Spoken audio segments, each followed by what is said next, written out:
Hi everyone, I'm Bram from the playwriting cohort. I'm a white man, brown hair with glasses, wearing a dark gray shirt. A stand with plants is behind my right shoulder. I'm going to read from a short one-person play I'm currently working on called The Big Boy City. If you look at somebody here in the city, they have a story of how they got here. Some were born here, but a lot moved here.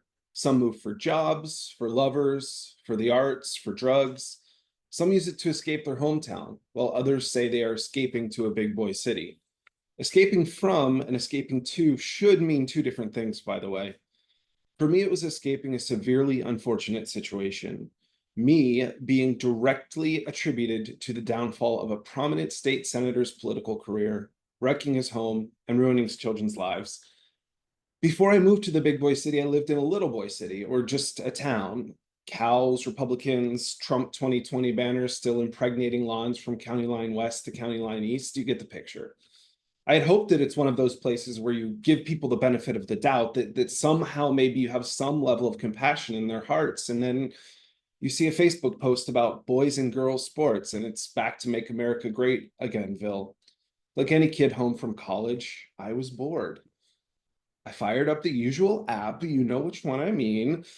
I didn't have a face on my profile. I wasn't ready for that. I met Kevin. Kevin also didn't have a face pic, but he had a torso. It was a little hairy, but a normal body. He said he was 29 and in town on business. Red flag. There is no business in this town. When I asked, though, he said fracking, which was believable enough.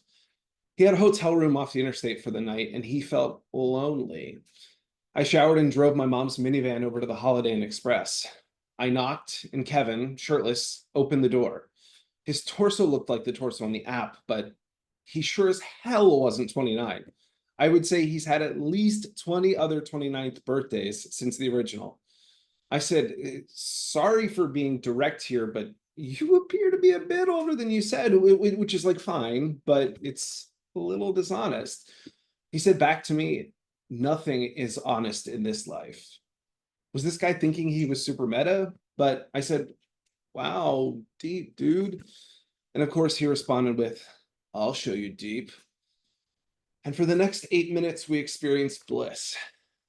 I got dressed and grabbed my keys and opened the door to a swift kick to the groin. I doubled over in pain and fell to the ground. It's very curious how one part of your body can grant you such significant joy and almost instantly grant you so much suffering. I look up and some pimply ginger, no older than 16, is holding a phone in my face and clearly filming, and later found out he was live streaming. He said, "You homewrecker, thanks for ruining my mom's life, you."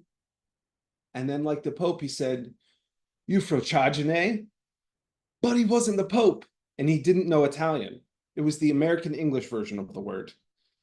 I came to my senses and stumbled to my feet, muttered, I'm sorry, barely holding back tears, ran down the hall and out the emergency exit door.